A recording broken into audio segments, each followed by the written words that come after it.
Hi and welcome to Dflix, bareng gue Rabi, dan di belakang kamera ada Hani. dalam program Movie Talk. Movie Talk adalah program di mana kita membahas sebuah film ataupun series yang udah tayang dan kita udah nonton. Jadi intinya sih kita pengen ngobrolin dan ngebahas tentang film ini. Di episode perdana ini kita akan bahas apa, Hani? Oppenheimer. Oppenheimer adalah sebuah film yang lagi viral banget dan banyak banget dibahas sama orang-orang. Dan juga ada tren yang namanya Barbheimer, di mana di dalam satu waktu Barbie dan film Oppenheimer ini berbarengan rilisnya, Han, ya? Yes, benar. Oke. Untuk memulai kita bahas apa dulu nih, Han? Yang pertama kita bahas dari sutradaranya dulu kali ya. Sutradaranya, oke. Mungkin udah pada tahu kali ya sutradaranya, Han, ya? Ya, ada Christopher Nolan.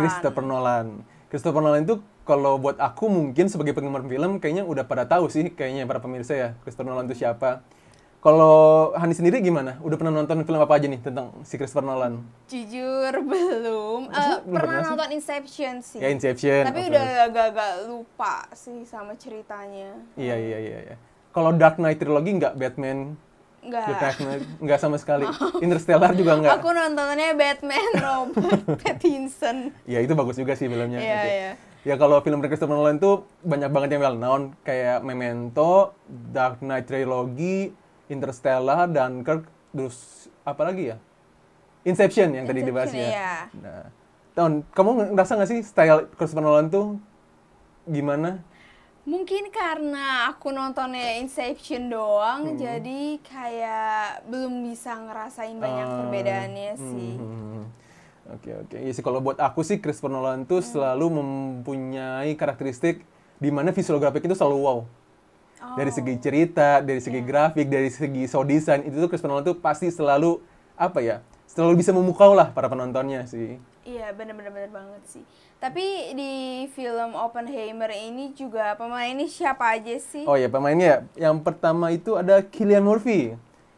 Wah, ini sih udah pasti pada tahu sih, karena inilah Peaky Blinders, bener. Thomas Shelby. Terus apa lagi ya, dia film terkenal itu Dark Knight juga pernah main. Terus Cillian Murphy ini beberapa kali main di film Christopher Nolan. Kalau nggak salah sih ada 6 kali, kayak Dark Knight Trilogy, Dunkirk dia pernah main. Terus apa lagi, Han, ya? Inception dia Oh, main. Inception ya, benar. Inception dia juga main lagi di situ. Jadi emang udah beberapa film sih di Cillian Murphy ini bareng Christopher Nolan. Tapi sih seingat aku ya, Han, seingat aku itu si Cillian Murphy ini baru dapat screen time yang banyak banget jadi main karakter tuh kalau nggak salah di Oppenheimer ini sih. Seingat aku ya, karena dulu itu film-filmnya Christopher Nolan, Cillian Murphy ini tuh ada yang jadi villain, pernah jadi cameo doang, sama pernah pemeran pembantu juga sih.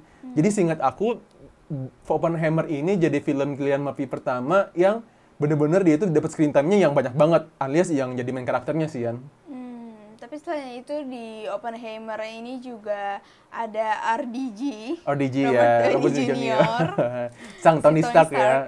Dia tuh kayak nggak bisa lepas tahu dari. Iya sih. Aku ngeliat personanya itu sama kayak Tony Stark sih, aku lihat. Iya, bener.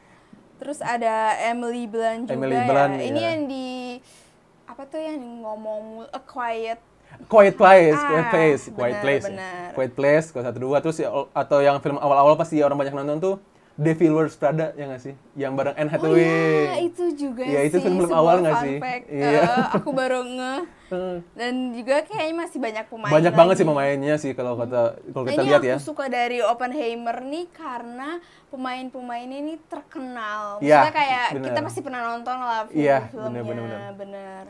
Dan buat aku sih, walaupun banyak banget pemain-pemain yang terkenal, tapi entah kenapa si Christopher Nolan itu bisa ngebikin masing-masing personanya itu pas banget. Iya. Jadi kayak misalkan dia nyari yang kayak serius kalem, dia tuh nyarinya Cillian Murphy. Nyari yang arogan, nyari yang sombong, nyari yang narsistik, itu nyarinya RDG. Terus kalau yang mau cewek nih yang serius banget itu pasti Emily Blunt ya. Ya itulah. Terus masih ada juga sih kayak si Matt Damon juga ada peran di sini dan masih banyak lain. Jadi istilahnya sih Oppenheimer ini sih benar-benar tim superstar ya, Han, ya sebenarnya. Yes, benar. Terus genre filmnya juga biografi. Yes. Jadi ceritanya based on true story. Benar-benar true story ya, dari kisah nyata banget ya. Karena Oppenheimer itu kan bapak atom dunia lah. Iya, ceritanya sih based on true story. Jadi benar-benar sesuai dengan kenyataan ataupun fakta ya. Oke. Benar-benar. Oke, terus lanjut ke sinopsis Sinopsisnya ya. tuh. Oke. Boleh ceritain dikit nggak, Han? Sinopsis sedikit singkat tentang Oppenheimer ini. Ini kalau menurut aku ya, Iya. intinya adalah menceritakan perjalanan Oppenheimer, si sang bapak atom dunia ini sih. Ya nggak sih, nyeritain. Iya, iya. Dia kayak ngenalin dia tuh siapa sih gitu. Selama ini kan kita cuma taunya ada terjadi Hiroshima dan Nagasaki, tapi kita nggak tahu siapa yang membuat bom atomnya gitu. Yes, that's correct. Jadi intinya sih film Oppenheimer ini menceritakan perjalanan si bapak atom ini berawal ketika dia masih seorang pelajar, seorang dosen, bahkan menjadi sang bapak atom ini. Nah, kita kan tadi udah bahas sang sutradara, para pemainnya, genre, dan juga sedikit sinopsisnya ya. Sekarang kita masuk dalam segmen apa nih, Han?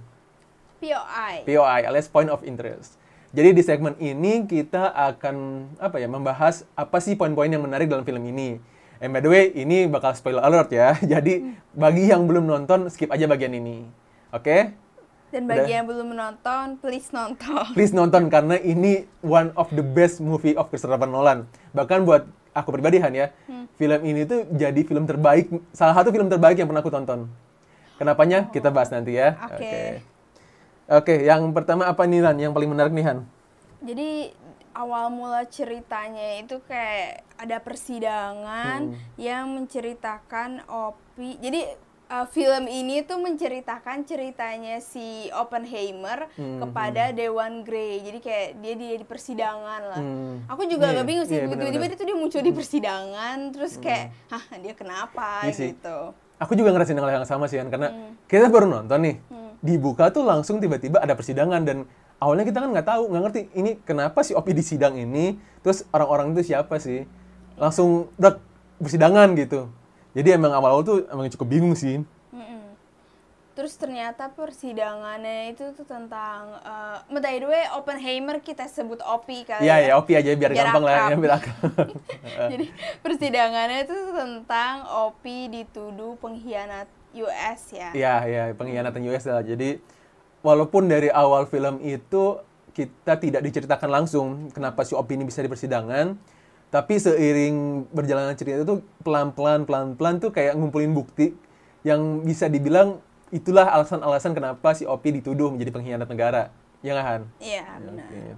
By the way, sebenarnya film Opi ini ya, menurut aku Han ya, ini tuh nggak cuma menceritain tentang si Opi doang nih, tapi juga menceritakan tentang si Strauss. Jadi kayak menceritakan dua sisi yang berbeda sih sebenarnya. Dia menceritakan tentang Strauss juga yang diperankan oleh RDG. Kita akrab banget ya RDG Opi. Cuman kalau aku kan sering baca-baca sih, baca-baca atau nggak dilihat di Instagram, orang-orang tuh pada bilang kalau film Opi ini ngebosenin loh. Menurut Hani gimana? Jujur, aku ada tidur dikit sih. Bagaimana bagian tengah, akhir? Tengah. Oh, tengah. Karena ekspektasi aku nggak nyangka kalau film ini tuh 3 jam. Ternyata kan kayak aku pikir cuman kayak 2 jam gitu kan. Terus ada poin-poin yang aku ngerasa di tengah kayak aku pikirin udah mau klimaks, sudah ending, taunya masih lanjut lagi. Ada lagi bener-bener. masalahnya gitu. Ya, tapi so far bagus sih. Bagus banget. Cuman aku ngerti sih kenapa film ini ngebosenin dan bukan untuk semua orang sih sebenarnya. Karena buat aku, mereka ini membahas tentang sejarah banget. Benar-benar clear, benar-benar sesuai dengan fakta. Jadi banyak banget tokoh-tokoh ilmuwan yang sejarahnya kurang kayak aku nih Han, pasti nggak ngerti ini siapa sih.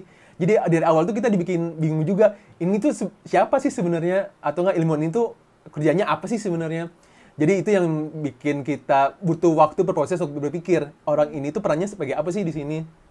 Dan juga ngebahas tentang bahasa-bahasa fisika, bahasa-bahasa kimia, bahasa peratoman gitu itu cukup bikin pusing sih Han ya sebenarnya. Ya, itu bikin pusing sih. Mungkin karena aku bodoh science kali ya. Jadi kayak ini apa dia ngomong fisika gitu. Jadi kita juga bingung kok ya ngomongin apa sih sebenarnya. Cuman buat aku sih ya aku masih bisa enjoyable sih sebenarnya nontonin itu gitu. Iya, benar-benar. By the way, dan juga kenapa harus sedetail ini? Yang pertama kalau kata aku karena ini film kan sesuai dengan kisah nyata ya. dan biografi tentang si Opi ini. Jadi mungkin memang harus sedetail, harus sesuai fakta dan bisa dibilang panjang banget supaya ya emang kita tuh mengerti detail kehidupan si Opi ini tuh gimana sih.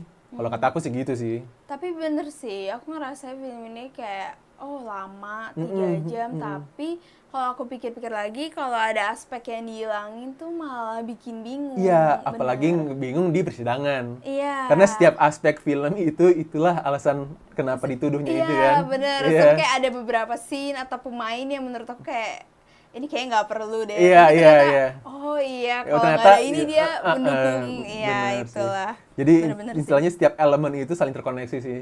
Iya.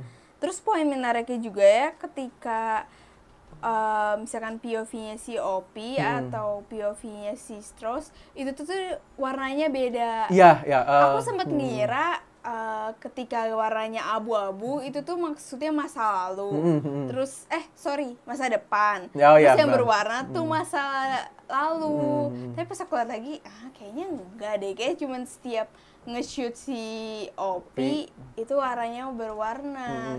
Terus kalau Strauss itu abu-abu. Fun fact sih, Hani, kemarin tuh aku juga searching kenapa sih si Christopher Nolan tuh bikin 2 style yang berbeda. Aku baca-baca, ini correct me if I'm wrong ya. Kalau aku research itu, Christopher Nolan tuh ngomong kenapa ada 2 perspektif, karena dia ingin memunculkan, menceritakan 2 kisah yang berbeda nih, yang tadi kita awal bilang. Jadi ketika Opi itu berwarna, filmnya berwarna, itu tuh based on subjektif. Dalam konteks itu adalah pandangan cerita si Opi. Jadi itu adalah pandangan personal dari first person dari si Opi itu sendiri. Itu kala film itu berwarna. Ketika abu-abu atau hitam putih, itu based on pandangan orang ketiga atau istilahnya si objektif. Jadi istilahnya apa bedanya sih pandangan pertama dan pandangan tiga, atau apa bedanya subjektif dan objektif? Kalau subjektif itu adalah based on pandangan dari orang itu sendiri. Jadi itu kalau orang itu rasakan. Misalkan kenapa berwarna, itulah yang si Opi ini rasakan atau gambarkan di pikiran dia. Itulah subjektif. Tapi kalau objektif itu tuh pandangan dari orang lain yang lihat kejadian itu seperti apa. Jadi gitu. Itu sih bedanya antara pemandangan subjektif sama objektif. Ya mungkin sedikit pusing lah, cuman ya itulah. Itu juga aku baru belajar sih dari baca-baca dari Christopher Nolan sih. Tapi itu menarik sih. Maksudnya dari film-film lain kan jarang ada yang memberikan POV seperti itu nggak sih? Tapi ini bukan pertama kalinya dia ngelakuin gitu loh. Christopher Nolan tuh pernah bikin juga style ini di Memento. Itu film tahun 2000, bagus banget, keren. Mungkin nanti kita bahas ya movie talk-nya, Han, ya. Oke, siap. Itu sama sih. Aku nonton dulu. Nonton dulu. Oke. Terus dari karakter development kali ya. Karakter development. Di sini aku suka banget sih sama Cillian Murphy. Iya, dia tuh actingnya benar-benar bisa membuat kita menggambarkan rasanya jadi dia gitu. Rasa-rasa menyesal karena buat bom atom, tapi rasa ambisius, ya nggak sih? Yes, bener banget. Aku setuju banget sih, An, kalau masalah karakter development si Cillian Murphy ini, karena yang aku rasakan adalah ketika awal film, si Cillian Murphy ini menggambarkan kalau si Opi ini orang yang ambisius, orang yang nggak tenang hidupnya, orang yang stres karena dia tuh belum menemukan jawaban apa yang dia cari gitu. Walaupun emang dia itu pinter banget, walaupun di film tuh emang pas awal-awal kan kita dikasih lihat kalau Opi ini diremehin kan sebenarnya. Cuman in real fact-nya itu si Opi ini tuh cum laude tapi jurusan kimia. Di film itu dia tuh sudah berpindah ke jurusan fisika. Ini kalau nggak salah, ini based on searching ya. Mungkin salah, mungkin benar. Jadi memang ketika di awal film ini kita diliatin seorang ilmuwan yang bingung, wajar karena emang si Opi ini kayak mencari sebuah jawaban, mencari sesuatu yang nggak bisa didapetin gitu. Ya nggak sih, jadi dia kayak nyari jati diri. Ya, istilahnya kayak jati diri lah. Dan kita tuh, kalau kamu nyadar ya, kita tuh kayak digambarin isi pikirannya Opi itu nggak sih? Yang ada gambar-gambar itu, yang ada ledakan-ledakan gitu. Iya, bener-bener sih. Dan itu menurut actingnya si Opi itu, actingnya Cillian Murphy itu emang bisa gitu memperlihatkan, kayak orang yang ambisius tapi bingung gitu gimana cara jawabannya. Iya, kayak terus Jadi karakter development dia dari awalnya dia bingung, terus Iya. dia jadi profesor Iya, iya. pede, terus dia bingung lagi. Iya, iya. Jadi kayak istilahnya ketika di awal-awal kita dihadapkan si Opie atau Cillian Murphy ini yang bingung ambisius, terus dia pergi ke Jerman, belajar dan mencari jawabannya, dia pulang ke Amerika dan menjadi dosen tuh itu rasa rasa ambisiusnya atau gerak-gerik penasarannya itu hilang sih. Ya nggak sih? Iya, benar. Dia yang mulai yang awalnya tuh grogi, yang bingung, matanya kosong, ketika dia jadi dosen tuh dia udah yang cerah, terus bisa tersenyum Terus gitu. pede Terus gitu. pede, iya, Pede. pede. Pas awal film kan dia kelihatan kayak kaku tuh nggak sih? Iya, kayak kayak kaku kaku. tuh gitu. Cuman pas dia balik itu kayak wah dia lebih pede gitu.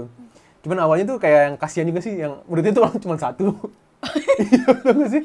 Ini spoiler. Spoiler tapi aja emang. cuman muridnya tuh awalnya Tapi cuma aku satu. seneng loh di situ karena dia muridnya cuma satu, tapi dia masih kayak memberikan yang terbaiknya. Iya, benar. Karena itu yang dia suka, Heeh. ya nggak sih? Iya. Fun fact si Opie ini sebenarnya tuh dia kan ditawarin kerja di Jerman itu sendiri. Iya. Pas tempat dia belajar dan dia pun pulang ke Amerika gara-gara rasa cintanya yang luar biasa sih. Iya. nggak sih? Dan jujur ke situ aku udah sakit kayak sedih aja gitu, dia tuh udah bela-belain loh ke Amerika, ngebawa sesuatu ilmu yang belum pernah diterapkan di Amerika, terus tiba-tiba dituduh Iya, pengkhianat tuh bener-bener sih, iya sedih sih. juga sih. Padahal di Iya awal film sih. kita lihat betapa loyalnya si Opie gitu Iya, kan. bener-bener. Yang awalnya muridnya cuma satu, tiba-tiba banyak, tiba-tiba dia jadi terkenal ya Han, ya kalau nggak salah ya. Jadi karena dia membawa sesuatu yang emang belum diterapkan, yaitu fisika murni ya kalau nggak salah, atau fisika Ya, apalah kuantum something. gitu Ya ya. fisika kuantum gitulah. Jadi terkenal, kelihatan tuh egonya naik lagi. Jadi egonya naik lagi, kelihatan yang kayak wah, gue bisa nih, gue pinter gitu. Kenapa aku bisa ngomong gitu? Karena pas ketemu General Groove, si Matt Damon. Oh iya ya. Ya, Matt Damon bilang kalau ya mungkin emang sesuai orang ngomong sih kalau tentang kamu itu narsistik, egoistik segala macam bla bla bla bla gitu. Cuman wajar karena dia seorang ilmuwan yang berhasil membuat sebuah perubahan di Amerika pada saat itu ya. Iya. Terus yang aku suka tuh dari yang tadinya ambisius, bingung, terus jadi dosen yang cerah, bisa tersenyum, bisa bangga, bisa egoistik. Tiba-tiba ditawarin lah sama Matt Damon si Project Manhattan atau di tempat di Los Alamos. Berubah lagi nih Han, kata aku tuh. Karakternya yang tadinya udah senang, udah ego, udah bangga dengan apa yang dia punya, tiba-tiba dia memperlihatkan kembali sisi ambisiusnya. Iya. Iya nggak sih? Kalau kata aku kenapa kayak gitu, karena mereka lagi perang nih. Mereka lagi situasi perang dengan Jerman. By the way, ini kan settingnya World War 2 ya. World War 2 kan ada. Mereka lagi perang dan ketika itu General Groove menawarkan Project Manhattan, si Opie ini mungkin berpikir kalau tidak ada lagi ilmuwan yang bisa melakukan apa yang dia akan lakukan. Iya nggak sih? Oh iya juga Iya ya, aku sih. baru kepikiran sih. Karena yang kulihat ketika dia accept offer itu, dia langsung ambisius lagi nih. Yang tadinya kalem, tenang, ngajar happy, tiba-tiba jadi ambisius lagi kayak dia bikin project ini, bagian ini. Kelihatan lagi sisi ambisiusnya. Iya. Iya nggak sih? Sisi ilmuannya. Sisi ilmuannya, ya benar sisi ilmuannya. Itu benar-benar kelihatan banget sih kan. Bener-bener sih. Keren sih actingnya dia di Itu sini. kelihatan actingnya banget, dan walaupun di tengah serius dan dia tetap tetap kelihatan ambisiusnya, ada satu momen yang buat aku itu wow banget ketika si Opie ini ketemu sama si selingkuhannya. Selingkuhannya. Iya, si Florence. Pas ketemu atau pas Setelah ya kan ketemu, selingkuhannya? nah itu pokoknya Oke. kalau mau tahu nonton lah. Pokoknya ketika selingkuhannya itu si Opie-nya sedih, Iya. itu kelihatan banget nggak sih actingnya si Iya, Cillian iya. Murphy itu. Kayak stres gitu. Stres tapi menyesal. gimana dia tuh udah pusing dengan segala macam, tiba-tiba dia harus ketemu kabar yang kayak gitu, tiba-tiba itu keren sih actingnya Cillian Murphy. Dan itu benar-benar memperlihatkan kesedihan si Opie itu benar-benar kerasa banget sih di situ kalau aku. Iya. Itu sih salah satu acting yang keren yang dari ambisius ke sedih. Nah, terus kita bahas apa lagi nih Han? Pas yang dia ini boleh nggak sih kayak prototype si bomnya itu? Oh, iya. Aku pikir itu tuh emang udah beneran. Oh, Ternyata iya. itu Ya, masih belum. percobaan doang. Iya. Gila kayak percobaannya aja tuh udah Wow banget. Dan aku suka ketika pas momen-momen peledakan percobaan pertama itu loh. Yang prototype-nya. dari sound-nya itu dia ngebangun atmosfernya itu dari awal gitu lama, tau nggak, tek tek tek tek tek tek, dari sound grafiknya, sound efeknya segala macem. Tapi aku suka actingnya si Cillian Cillian Murphy-nya Murphy, sih. iya. Dia awalnya kayak seneng, excited, bangga lah.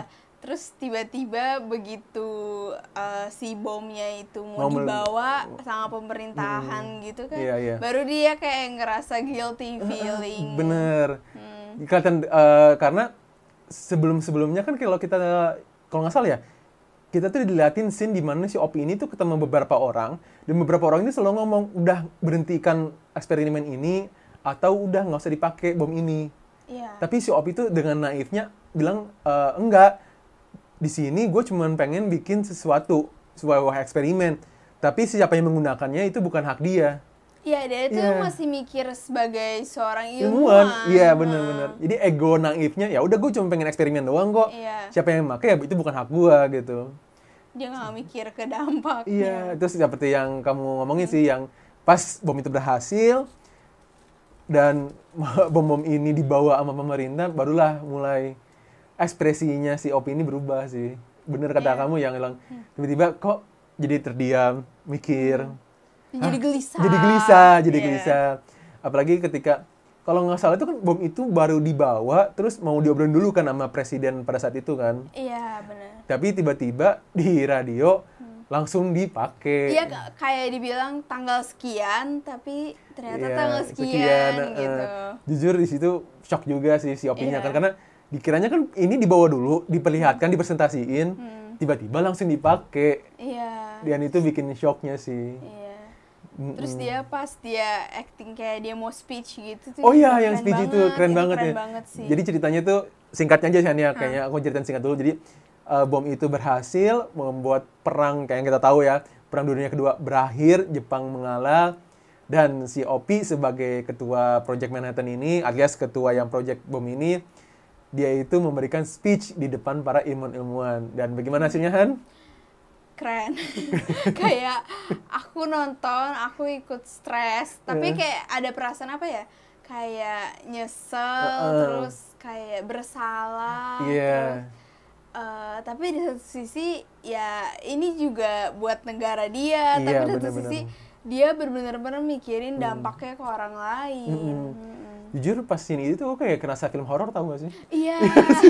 Aku kayak merinding gak sih? Karena kayak ada scene yang orang dari ketawa terus tiba-tiba nangis. Iya.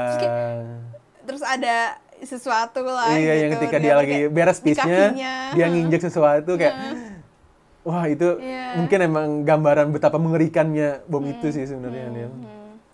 Itu sih. Keren.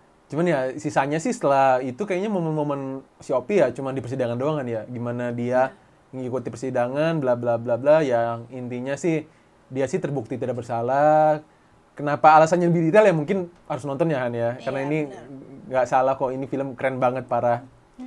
Dan intinya si Opi ini clear, dia tidak ada tanda-tanda pengkhianatan dan dijuluki Bapak Atom. Dan it's a happy ending for Opi sih sebenarnya buat aku. Iya. Tapi nggak dibilang happy ending juga loh. Iya, bukan happy ending juga sih. Iya, karena mungkin ending yang aman buat Opi, tapi rasa bersalah itu tuh tetap ada. Karena kalau aku boleh spoiler kan di training si Emily Blunt yang ngomong orang dunia nggak akan memaafkan kamu dengan mudah. Iya. Dan kalau kata aku, ini spoiler alert banget ya. Di persidangan itu sebenarnya kan si Opi itu berhak kan untuk tidak mengikuti persidangan itu karena persidangan itu mencurigakan karena nggak ada saksi. Saksinya ada tapi kenapa saksinya itu kayak terlalu mendukung si dewan ini. Terus kayak bukti-buktinya tuh yang kok bukti-buktinya aneh, bisa dapat dari mana segala macam. Cuman si Opi ini kalau aku ngabarin sih tetap pengen ikut persidangan ini walaupun dia tahu kemungkinan besar dia akan kalah, cuma sebagai bentuk apa ya? Sebagai bentuk closure lah. Sebagai bentuk permohonan maaf dia sih sebenarnya. Karena dia udah ngelakuin hal itu, dia merasa bersalah dan kayaknya dia berpikir mengikuti persidangan ini dia tuh bisa memaafkan lah, at least ya memaafkan untuk dirinya sendiri sih. Iya nggak sih? Iya. Sebenarnya berdasarkan rasa bersalah dia. Iya sih. Jadi ya untuk Cillian Murphy it's one of the best acting sih kalau kata aku. Iya benar. Dapat banget sih feel-nya. Oke. Oke. Selanjutnya siapa nih Han? Kayaknya Bas Strauss ya? Kan Ya, kita 2 Strauss. cerita. Gimana nih Han kalau Di sini Strauss? aku kira tapi gimana ya? Aku merasa RDJ itu Tony Starknya belum bisa lepas nggak Iya, sih? benar. Atau mungkin karena ceritanya mirip-mirip kali. Misalnya peran dia mirip-mirip, orang yang pinter, ambisius, sombong. Jadi kayak Tony Starknya masih ada sih menurut aku. Yes, bener sih. Kalau kata aku memang mungkin entah kebetulan atau gimana, atau emang Christopher Nolan yang di awal video aku bilang, dia tuh emang pinter ngasih peranan kepada orang-orang yang sesuai dengan personanya. Iya benar. Jadi emang di RDJ ini tuh benar-benar angkuhnya dapet, narsistik dapet, dan ya like Tony Stark sih kayak kata kamu bilang gitu sih. Jadi ya itu sih kalau actingnya RDJ emang nggak kalah sih sebenarnya, nggak salah sih dia di Iya. sini. Terus mungkin sisanya ya karena emang udah pemain terkenal semua kayak pasti bagus lah actingnya semua. Tapi ada satu acting sih Han yang buat aku sangat memukau, yaitu adalah salah satu seseorang aktor yang dari awal film tuh aku kira dia yang akan jadi jahatnya gitu. Bukan jahatnya, tapi aku kira dia akan menjadi membantu yang jahatnya gitu. Oh ya kayak ada, aku ngerasa kayak misterius nih orang. Iya, Ini kayak ada sesuatu betul. nih. Karena yang dari awal yang dia sering diacuhin OP, sering diperlakukan nggak kasar ya. Tapi kayak dilupain, kayak ya, disepelein. Disepelein. Tiba-tiba dia muncul di akhir-akhir film dan bikin tek. Oh, gitu. Tapi aku selalu mikirin, masa iya sih ini orang perannya cuma gini doang? Iya. Kayak untuk scene-nya kayak gini doang, kenapa harus pakai, misalnya pemain yang dia well known, Iya, well known, gitu. ya. Kenapa harus pakai yang well known? Iya. Ternyata Iya kan? Aku kira dia yang akan bantu ke sisi jahatnya lah, bukan jahatnya sih, cuman sisi yang seberang sama Opi sih. Ternyata dia adalah game changer sih kalau kata aku. Di game changernya. Tapi walaupun actingnya dikit, tapi itu memorable banget sih. Kalau kata aku. Itu memorable. Walaupun actingnya cuma sekian menit kalau dihitung-hitung ya.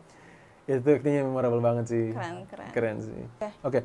Itu sih tadi beberapa karakter development ya. Kita nggak akan bahas semua sih karena itu spoiler alert jadinya, spoiler parah jadinya. Ini udah spoiler. Iya sih, spoiler. Tapi kan kita kan tidak menceritakan secara detail ya kan. Kita cuma ceritain based on POI kita kan. Nah, kita udah bahas karakter development. Mungkin yang nggak kalah menarik adalah visualnya sih, An. Ini Christopher Nolan banget sih. Aku ya nggak pernah banget gini, bukan cuma Christopher Nolan ya, tapi kayak menurut aku ini filmnya tuh visualnya keren banget, penggambarannya tuh dapet banget.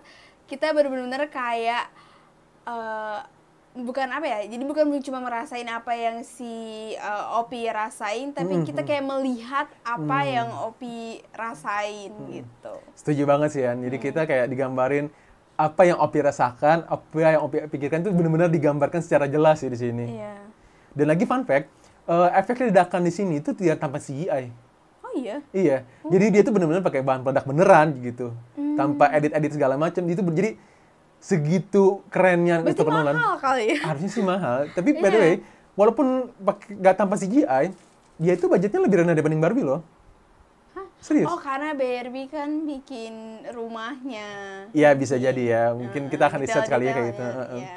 Tapi makanya walaupun dengan tim superstar kayak gitu, dengan tanpa CGI, tapi budgetnya itu bisa dibilang lebih rendah dibanding Barbie. Oh, Ya, padahal Pak. dia detailnya keren loh. Bener, parah banget. Parah sih kalau aku. Bener-bener detail pas ledakannya itu loh Han. Bom itu bener-bener detail, bener-bener warnanya kayak emang beneran gitu. Iya, bener-bener. Terus mungkin tetapi fun fact juga walaupun emang budgetnya dia lebih sedikit dibanding Barbie, segi pendapatan pun juga lebih sedikit dibanding film Barbie loh. Oh iya? Iya. Walaupun aku ngerti kenapa, karena kalau Barbie kan marketnya luas. Dari anak-anak sampai orang dewasa. Iya, karena orang dewasa kan kenangan dengan dengan Barbie segala macam. Nah, mungkin kita akan film Barbie bahas ya, ntar ya, Movie Talk Barbie. Dan emang film opini emang marketnya lebih sedikit, tapi emang tetap bagus ya. Iya. Bagus banget sih. Iya. Walaupun emang ceritanya cukup panjang segala macam. Ini bukan one of my favorite movie, tapi ini bagus. Iya. Dan karena kenapa bisa bagus itu, si Christopher Nolan ini, dia itu selalu mempromosikan IMAX. Harus nonton di IMAX, harus nonton IMAX. Kita juga nonton di IMAX kan akhirnya. Iya. Karena dia tuh syuting dengan kamera IMAX dan roll film IMAX, jadi itulah sih kenapa bisa bagus banget. Bahkan si, cuma berapa? 30 video doang ya? 30, katanya 30 studio ya di dunia, apa di mana ya katanya. Si Christopher Nolan tuh cuman nyarani 30 studio ini, tapi aku nggak tahu dari detailnya di mana. Yang benar-benar komplit banget yang sesuai Nolan mau kali ya. Iya, yang sesuai dia mau. Benar. By the way, itu sih yang bikin dia rada berselisih sama Tom Cruise. By the way, ini intermezzo ya, intermezzo. Emang Tom Cruise di sini? Tidak nggak ada. Jadi kalau nggak salah tuh beberapa minggu sebelum film OP ini rilis, Tom Cruise itu rilis Mission Impossible yang Death Reckoning Part 1. Oh iya? Iya. Nah, tetapi ketika di tengah-tengah penayangan, si Christopher Nolan tuh udah booking untuk Oppenheimer untuk di IMAX, itu full book. Jadi si Christopher Nolan minta khusus ke tim IMAX atau divisi IMAX, booking seluruh IMAX di mana aku lupa, itu khusus nayangin Oppenheimer doang. Jadi si Tom Cruise ini, film Mission Impossible ini, mau nggak mau cuma dapat tayang lebih sebentar di IMAX. Gara-gara di IMAX ini udah janji ke Nolan mau booking untuk film OP doang. Karena season itu cuma 2 minggu gitu. Mission Impossible masih main nggak sih? Masih main tapi cuman nggak di IMAX. Oh iya. Jadi begitu sebelum ada OP, dia tuh masih di IMAX. Dan menurut Tom Cruise, film Mission Impossible ini masih patut kok untuk di IMAX gitu. Cuman gara-gara itu ya film Oppenheimer ini gara-gara di booking sama Christopher Nolan, jadinya ya mau nggak mau film Mission Impossible ini mesti di take down di IMAX. Bukan di take down ya, cuman dikurangi screen time-nya di IMAX gitu sih. Itu dari segi visual. Dan mungkin nih yang terakhir kalian ya, sound design. Buat aku ini nggak salah sih emang nonton di IMAX ya, serius. Penggambarannya real kan, katanya kan kalau bom tuh nggak langsung jeger, Iya, tapi iya, ada iya. heningnya dulu gitu. Mungkin yang kamu maksud ini kali, ada yang namanya delay time ya kali ya. Maksudnya kayak bom ini meledak. Kalau di film-film langsung kan meledak langsung kedengeran suaranya. Cuman berhubung ini jaraknya jauh, kita di sini meledak itu butuh suara untuk nyampe ke telinga kita. Jadi kalau di film-film kan langsung ledakannya di mana tiba-tiba langsung kedengeran kan. Iya. Kalau di ini kan mungkin meledak dulu baru suaranya ada nyampe ke kuping kita. Gitu. Itulah kenapa yang pas percobaan terakhir itu kan benar-benar beberapa detik kan. Iya. Benar-benar. Jadi pas meledak hening. Tiba-tiba kayak jump scare sih itu. Iya nggak sih, jump scare. Iya sih. Dan yang paling keren lagi sih sound design itu bisa bikin membangun atmosfernya dengan luar biasa sih. Ada beberapa momen, contoh kayak momen awal-awal ketika dia lagi lagi gelisah, terus momen-momen ketika dia lagi sedih, dan yang paling kerasa sih buat aku momen yang pas mau peledakan ini sih. Jadi kalau kamu ingat kan ya, kayak kalau nggak salah tuh selama 10 menit itu kayak ada suara-suara deg deg deg deg deg deg deg deg deg, ingat nggak sih? Iya. Pas mau meledak, gitu aja sih. Terus tiba-tiba ketika udah kayak 10 detik terakhir ya kalau nggak salah, soundnya drop, soundnya hening. Yang diem. Itu kayak tau gak sih kayak dibangun roller coaster tiba-tiba diem dulu gitu. Baru diem dulu. Dan pas itu kalau nggak salah ya benar-benar pas ngedrop suaranya benar-benar hening, kita tuh cuma bisa denger nafasnya si Opi doang sih. Benar-benar digambarin dengan nafasnya gitu ya nggak sih? Rasa deg-degan. Dari deg-degannya dapat banget di situ. Jadi aku juga itu sih, jadi gambaran nafasnya aja itu digambarin sedetail itu gitu. Iya, benar-benar. Jadi emang sound design-nya itu aku lupa siapa, mungkin kita cari tahu lagi nanti ya Han ya. Jadi itu benar-benar sound design-nya itu keren banget, sesuai dengan atmosfer, sesuai dengan apa yang dibutuhkan para penonton sih untuk menggambarkan suasana saat itu sih Han. Iya. Ya nggak sih? Oke, mungkin udah gak ada lagi Han ya yang mau dibahas Han ya? Udah sih kayaknya. Udah sih, kita udah bahas sutradara, pemainnya, Hypnosis, POI kita, karakter, visual design, ya mungkin udah kita udahin aja ya videonya ya. Udah, Oke. kepanjangan sih, panjang banget sebenarnya ini. So, kalau buat gua, film Christopher Nolan Oppenheimer ini adalah one of the best Christopher Nolan movie. Kalau menurut Hani gimana? Aku nggak bisa bilang the best sih, karena aku cuma nonton Inception, jadi Iya, perbandingannya belum fair. Buat Iya, aku pribadi ya. Ya, kalau buat aku tetap sih ini karya terbaiknya Christopher Nolan. Kayak dia tuh kayak step to the next level dari film terakhirnya itu yang Dunkirk. Itu bagus juga by the way, tapi buat aku ini emang step to the next level aja sih. Dari segi visual design, sound design, dan para pemeran-pemerannya, actingnya keren-keren semua. Jadi ya kalau pada tertarik, ya kita harap sih nonton di IMAX ya, Han, ya. Iya, di Ini IMAX. nggak akan nyesel sih. Iya, Nggak akan bener-bener. nyesel karena experience yang didapat itu beda lah dibanding kalau lu nonton pas di film, pas di TV ataupun di OTT nantinya gitu. Iya. Oke, mungkin sekian dari kita ya. Iya. Oke, sekian dari gua Rabi dan ada di belakang kamera ada. Honey, And see you. see you when I see you.